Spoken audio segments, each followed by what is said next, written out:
அகிலம் நியூஸ் நேயர்களுக்கு வணக்கம். இன்றைய நாளுக்கான இரவு நேர பிரதான செய்திகள். விரிவான செய்திகளுக்குள் செல்லும் முன்னதாக முதலில் இன்றைய தலைப்புச் செய்திகள். அரச ஊழியர்களில் ஒரு தரப்பினருக்கு சிறப்பு கொடுப்பனவு.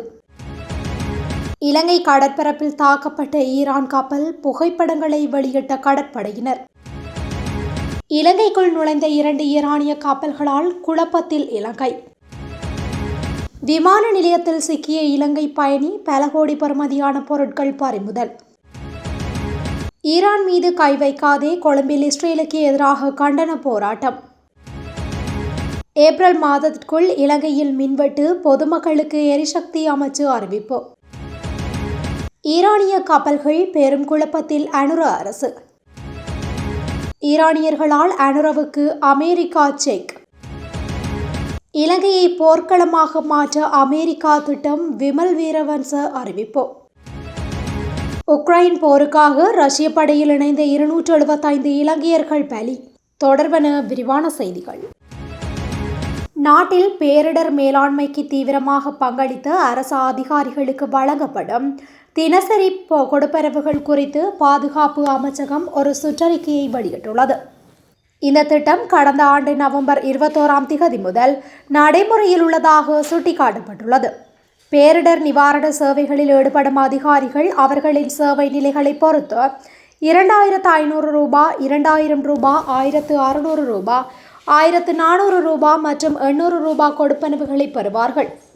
பேரிடர் பாதிக்கப்பட்ட பகுதிகளில் நேரடியாக பணிபுரியும் கிராம அலுவலர்களுக்கு ஒரு நாளைக்கு 1500 ரூபாய் கொடுப்பனவு வழங்கப்படும். பேரிடர் அல்லாத பகுதிகளிலிருந்து நிவாரண சேவைகளை வழங்க வரும் கிராம அலுவலர்களுக்கு ஒரு நாளைக்கு 1000 ரூபாய் வழங்கப்படும். இந்த கொடுப்பனவு ஒரு நாளைக்கு 1 மணி நேரத்திற்கு மேலாக தொடர்ந்து பணிபுரியும் அதிகாரிகளுக்கு மட்டுமே கிடைக்கும். இந்த சிறப்பு கொடுப்பனவு பெறும் காலத்திற்கு கூடுதல் நேர கொடுப்பனவு அல்லது விடுமுறை சம்பள உரிமை கிடைக்காது என்று சுற்றறிக்கையில் கூறப்பட்டுள்ளது. அரசாங்கத்தால் உணவு அல்லது தங்குமிட வசதிகள் வழங்கப்பட்டால் அந்த நோக்கத்திற்காக கொடுப்பனவின் ஒரு பகுதியை கழிக்க வேண்டும். எந்தவொரு சந்தர்ப்பத்திலும் ஒரே சேவைக்கு 2 முறை பணம் செலுத்தக்கூடாது என சுட்டிக்காட்டப்பட்டுள்ளது.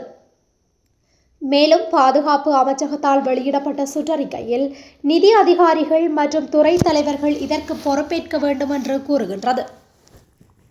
அனைத்து கொடுப்பனவுகளும் சம்பந்தப்பட்ட மாவட்ட செயலாளர் அல்லது பிரதேச செயலாளரின் முழு மேற்பார்வையின் கீழ் செய்யப்பட வேண்டும்.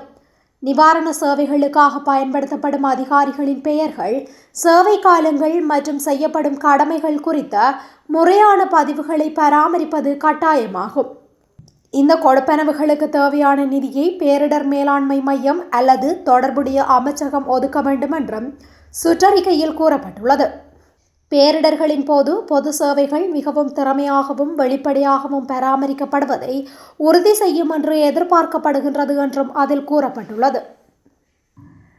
கடந்த 4 காலி கடற்கரையில் பேரிடரில் சிக்கிய ஈரானிய கப்பலை மீட்கும் பணியின் போது ஈரானிய கடற்தொழிலாளர்களுக்கு உதவிய புகைப்படங்களை இலங்கை கடற்படை அதிகாரிகள் வெளியிட்டுள்ளனர். மனிதாபிமான மீட்பு நடவடிக்கையின் ஒரு பகுதியாக உயிர்காக்கும் படகுகளிலிருந்து இலங்கை கடற்படை கப்பல்களுக்கு ஈரானிய கடற்தொழிலாளர்கள் மாற்றப்பட்டனர். இதன்போது பாதிக்கப்பட்ட ஈரானிய கப்பலிலிருந்து மீட்கப்பட்ட காயமடைந்த ஈரானியர்களுக்கு மருத்துவ அதிகாரிகளும் இலங்கை கடற்படை கடற்தொழிலாளர்களும் அவசர சிகிச்சை அளித்துள்ளனர். மேலும் பாதிக்கப்பட்ட கப்பலிலிருந்து ஈரானிய மாலுமிகளை மீட்கும் பணியை முடித்த பின்னர் இலங்கை கடற்படை ரோந்து கப்பல் காலி துறைமுகத்தை வந்தடைந்துள்ளது.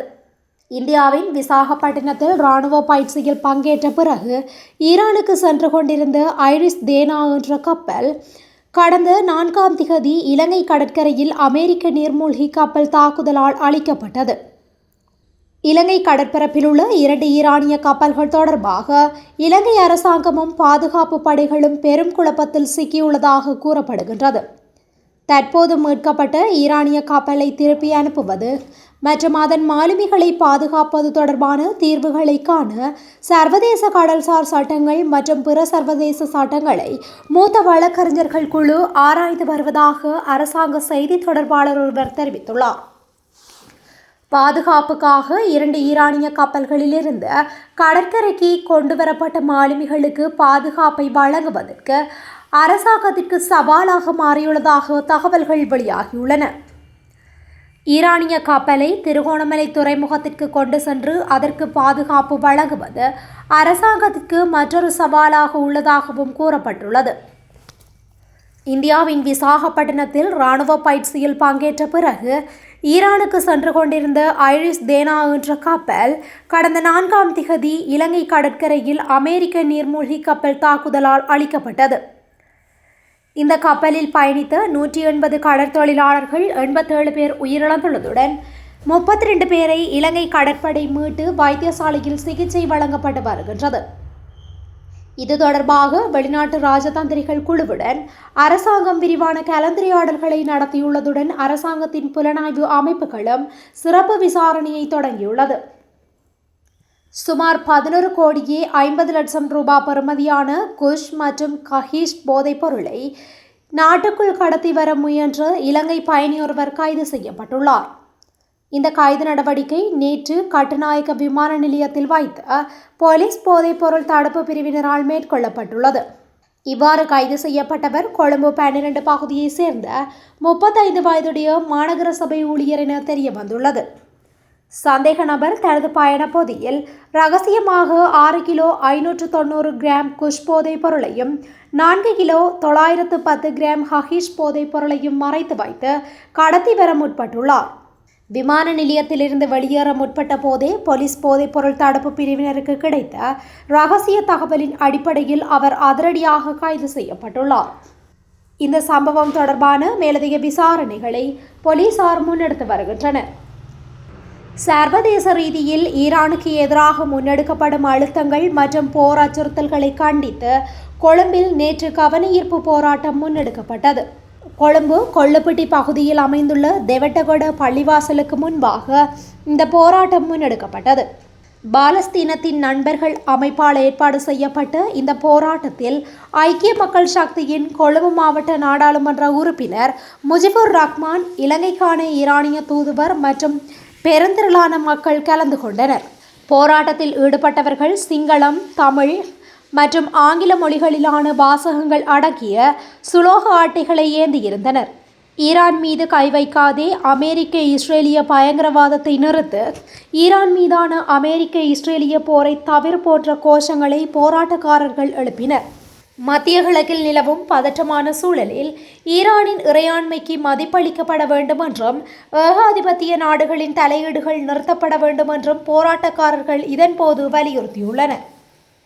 நுரைச்சோலையில் உள்ள லக்விஜிய நிலக்கரி மின் நிலையத்தில் நிலக்கரி விநியோகம் உள்ளிட்ட பல்வேறு பிரச்சினைகள் காரணமாக எதிர்காலத்தில் மின்வெட்டு விதிக்கப்படும் என்ற தவறான மற்றும் ஏமாற்றும் அறிக்கைகளால் பொதுமக்கள் ஏமாற வேண்டாம் என எரிசக்தி அமைச்சு அறிவித்துள்ளது. இது தொடர்பிலான அறிவிப்பில் மேலும் நுரைச்சோலை மின் நிலையத்தில் நிலக்கரி விநியோகம் தொடர்பாக சிக்கல்கள் எழுந்துள்ளதாகவும், குறிப்பாக ஏப்ரல் மாதத்திற்குள் மின்வெட்டு விதிக்கப்படலாம் என்றும் சில ஊடகங்களில் தவறான மற்றும் தவறான தகவல்கள் பரவி வருகின்றன.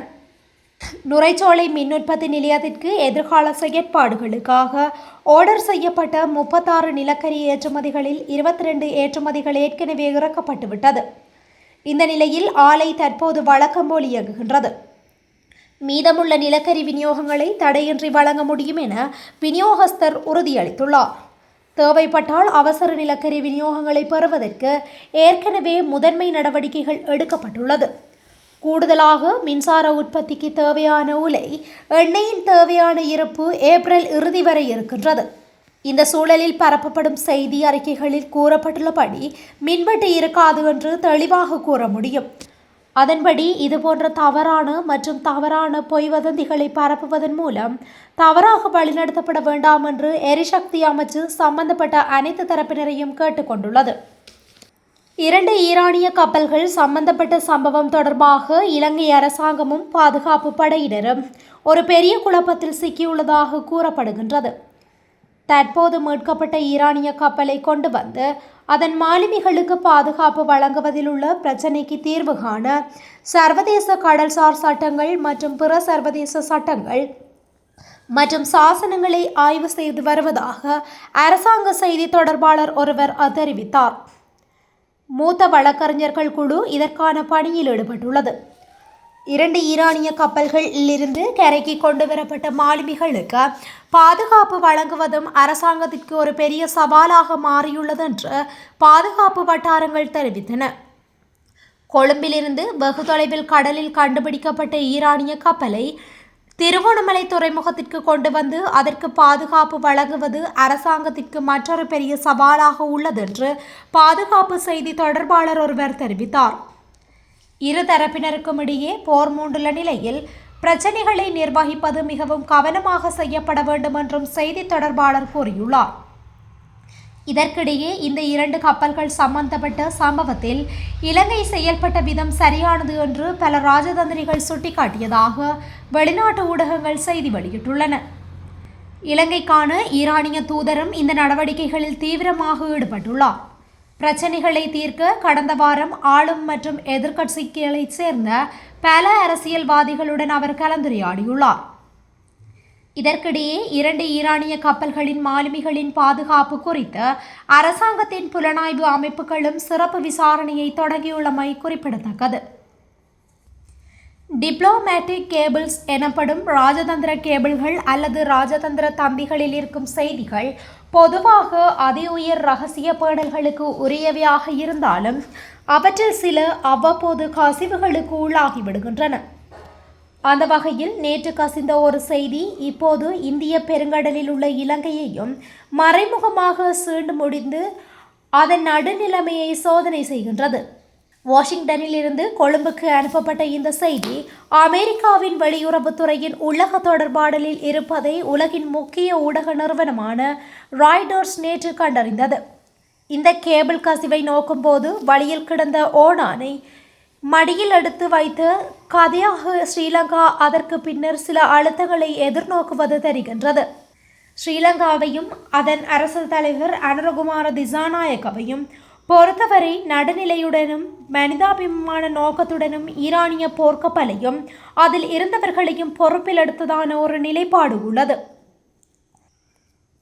ஈரான் கப்பலை தடுப்பதன் மூலம் இலங்கையை ஒரு நேரடி மோதல் களமாக மாற்ற அமெரிக்கா திட்டமிடுகின்றதா என்ற அச்சம் வலுவடைந்துள்ளதாக தேசிய சுதந்திர முன்னணியின் தலைவர் விமல் வீரவன்ச தெரிவித்துள்ளார்.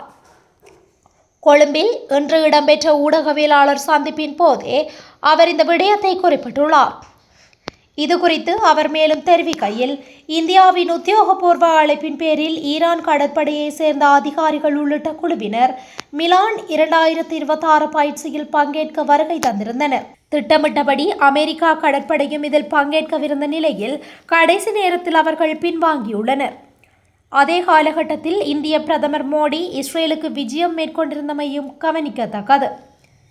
ஈரான் போர்க்கப்பல்கள் மீது தாக்குதல்கள் நடத்தும் நோக்கம் இருந்ததாலேயே அமெரிக்கா இந்த பயிற்சியிலிருந்து விலகி இருக்கலாம் என்ற சந்தேகம் எழுந்துள்ளது. தமது நாட்டிற்கு அழைக்கப்பட்ட ஈரான் குழுவினர் மீது நீர்மூழ்கி கப்பல் மூலம் தாக்குதல் நடத்த திட்டமிடப்பட்டிருந்தது குறித்து இந்திய உளவுத்துறையான ரோவிற்கு தெரியாமல் இருக்க வாய்ப்பில்லை. உயிர்த்த ஞாயிறு தாக்குதல் போன்ற சம்பவங்களை முன்கூட்டியே கணிக்கும் திறன் கொண்ட இந்தியா இந்த ஆபத்தை அறிந்திருந்தும் ஈரான் கப்பலை வெளியேற அனுமதித்தது இந்தியாவின் நம்பகத்தன்மை குறித்த கேள்விகளை எழுப்பியுள்ளது. ஈரானின் 2வது கப்பல் கொழும்பு துறைமுகத்திற்கு வருவதற்கு அனுமதி கோரிய போது அமெரிக்க தூதரக அதிகாரிகள் கடும் எதிர்ப்பு தெரிவித்துள்ளனர்.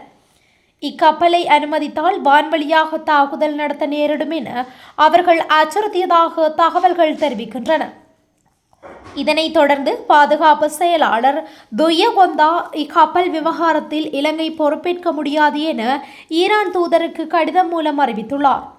இருப்பினும் இலங்கையில் உள்ள முஸ்லிம் அரசியல்வாதிகள் மற்றும் பிரதி சபாநாயகர் உள்ளிட்டோர் ஜனாதிபதியை சந்தித்து அழுத்தங்களை கொடுத்துள்ளனர். உக்ரைனுக்கு எதிரான போரில் ரஷ்யா இராணுவத்தில் இணைந்த தெற்காசிய நாட்டவர்களின் இலங்கையை சேர்ந்தவர்களே அதிக எண்ணிக்கையில் உயிரிழந்துள்ளதாக தெரிவிக்கப்படுகின்றது.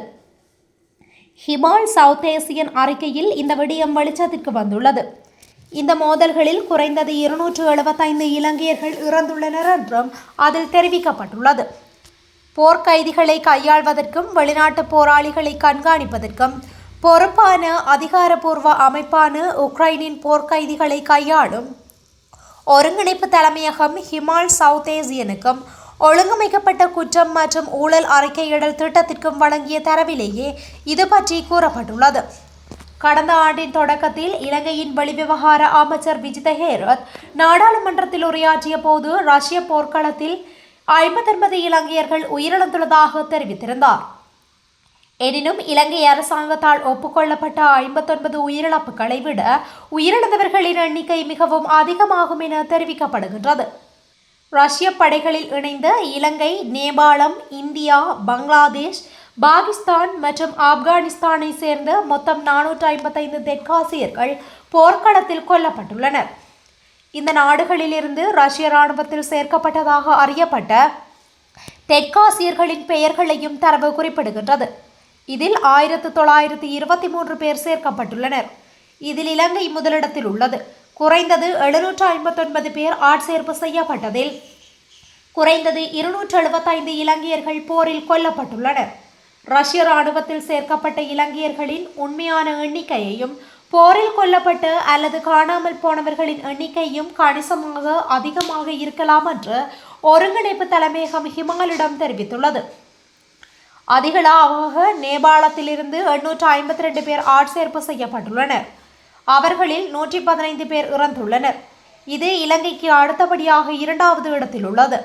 பங்களாதேஷில் 104 பேர் ஆட்சேர்ப்பு செய்யப்பட்டதில் 34 பேர் உயிரிழந்துள்ளனர். இந்தியாவில் 170 பேர் ஆட்சேர்ப்பு செய்யப்பட்டதில் 23 பேர் கொல்லப்பட்டனர். ஆட்சேர்ப்பு செய்யப்பட்ட 18 பேரில் 5 ஆப்கானிஸ்தானர்கள் கொல்லப்பட்டுள்ளனர். மேலும் 22 பாகிஸ்தானியர்களில் 3 பேர் உயிரிழந்துள்ளனர். மொழித்தடைகள் மற்றும் நவீன சண்டை உபகரணங்கள் இல்லாதது ஆகியவை தெற்காசியர்களின் நடவடிக்கையில் கொல்லப்படுவதற்கு காரணமாகியுள்ளதாக தெரிவிக்கப்பட்டுள்ளது. இத்துடன் இன்றைய நாளுக்கான இரவு நேர பிரதான செய்திகள் நிறைவடைகின்றன. தொடர்ந்தும் இதுபோன்ற செய்திகளை உடனுக்குடன் அறிந்து கொள்ள அகிலம் நியூஸுடன் இணைந்திருங்கள். நன்றி, வணக்கம். அகிலம், மாற்றத்திற்கான மக்கள் குரல். இந்த வீடியோ பிடிச்சிருந்தா லைக் பண்ணுங்க, கமெண்ட் பண்ணுங்க, ஷேர் பண்ணுங்க. மறக்காம கீழே இருக்க பெல் ஐகானை கிளிக் பண்ணுங்க.